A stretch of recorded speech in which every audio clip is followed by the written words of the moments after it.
They loved each other, but the world was against their love. It was their last meeting and they could do nothing. The night was thick with silence, broken only by the distant howls of wild dogs and the whisper of wind through the tall baobab trees. The village of Ntembe lay under the moon's watchful eye, its huts standing in quiet rows, the fires in their hearths dying into embers. But not all was still. A young man ran through the darkened paths, his breath ragged, his heart a wild drum in his chest. His feet barely touched the ground as he weaved between the narrow alleyways, his mind screaming only one thing: Amani. Kato's hands were still stained with fish scales, the scent of the river clinging to his skin. He had just returned from a long day of casting nets when he heard the news. Amani's father, Chief Jabari, had arranged her marriage. The words hit him harder than any storm he had ever faced. His knees had gone weak, his vision blurred. But he had no time to be weak. His love, his Amani, was being taken from him. The chief had chosen a warrior from a neighboring village, a man whose wealth could buy 10 huts, whose cattle roamed far and wide. He had come that very evening, bearing gifts: golden bracelets, fine cloth, a fattened goat. It was decided. In 2 nights, Amani would be gone, bound to a man she did not love. Kato reached the familiar clearing by the river, where moonlight reflected on the still water like scattered silver. She was there, waiting, her figure trembling in the night breeze.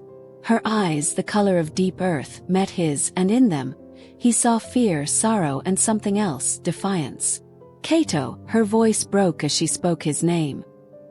He grabbed her hands, holding them tightly. "Tell me it's a lie," he pleaded. "Tell me they are wrong." She swallowed hard. "My father has made his choice."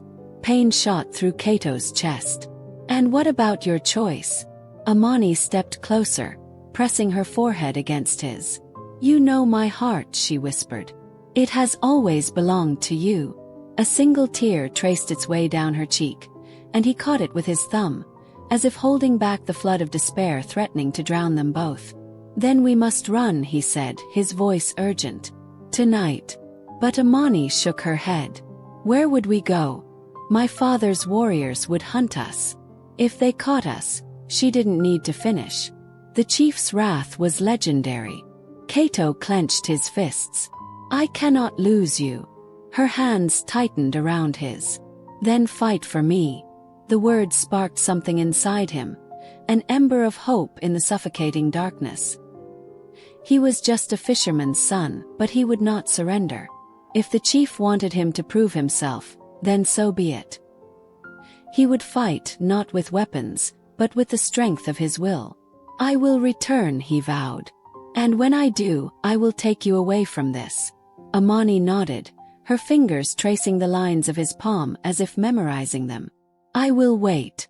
The village drums suddenly roared to life, signaling the arrival of the warrior who had come to claim her. The moment was shattered. They had only seconds left. Kato pulled her into his arms, holding her as if he could imprint her into his soul. Then, without another word, he turned and vanished into the night, the weight of his promise burning in his heart like fire. The battle for their love had begun. Kato did not sleep that night. He sat by the river, staring at his own reflection, questioning his fate. He thought of Amani, of her voice, her touch, her promise. He could not let her be taken from him. He needed to become a man that even Chief Jabari could not refuse. The next morning, he went to the village elder, a man who had lived many seasons and knew the ways of the world. "Teach me," Kato said, bowing deeply. "Teach me how to be more than I am." The elder studied him for a long moment before nodding. "If you are willing to learn, then I will teach you. But the path will not be easy." And so Kato began his training. He learned the ways of the land, how to farm, how to trade, how to build. He learned the ways of warriors, not with spears, but with wisdom, patience, and strength. The days turned into weeks, the weeks into months, and Kato grew stronger, wiser, more capable than he had ever been before. But his journey was not without hardship.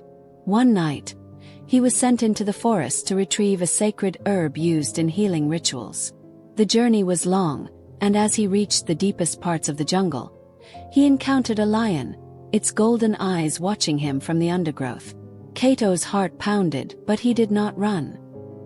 He remembered the elder's words. Fear makes a man weak, but courage makes him strong. Kato slowly crouched, grabbing a stone from the ground. He held his breath as the lion took a step forward, then another. At the last moment, he flung the stone with all his might, striking the beast on its snout. The lion roared and leaped, but Kato rolled away, grabbing a fallen spear from a nearby hunter's abandoned camp. As the beast charged, Kato stood his ground. With one final breath, he thrust the spear forward. The lion hesitated, then turned and slunk away into the shadows. Kato returned to the village with the sacred herb. His face marked with scratches but his spirit unbroken. The elder smiled.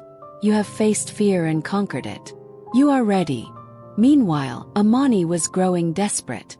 She had been locked in her father's hut under strict watch, her every movement monitored. She knew time was running out and she had to act.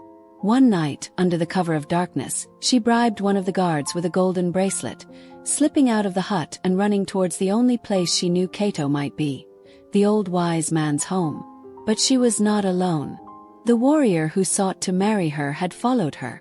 As Kato returned to the village, he found Amani cornered by the warrior, a cruel smirk on his face. You think you can escape me? The warrior sneered, reaching for her. Kato did not hesitate. He lunged at the man, knocking him to the ground. The two men grappled, their fists flying, the onlookers gathering. The fight was brutal, but Kato had trained for this. Using his agility and strength, he outmaneuvered his opponent, pinning him down. Amani is not a prize to be won, Kato growled. She is not yours. Chief Jabari, who had witnessed the fight, stepped forward. He had seen enough. He looked at Kato with a new light in his eyes. You have fought for her, not with weapons or greed, but with courage and love. Take her, Kato. She is yours. Amani's breath caught in her throat. Tears filled her eyes as she ran to Kato, embracing him tightly. The village erupted into cheers, the drums beating louder than ever before. And so, under the watchful moon and the joyous song of their people, Kato and Amani began the life they had fought so hard to claim. Their love had triumphed, not through battle, but through perseverance, patience, and the undeniable power of the heart.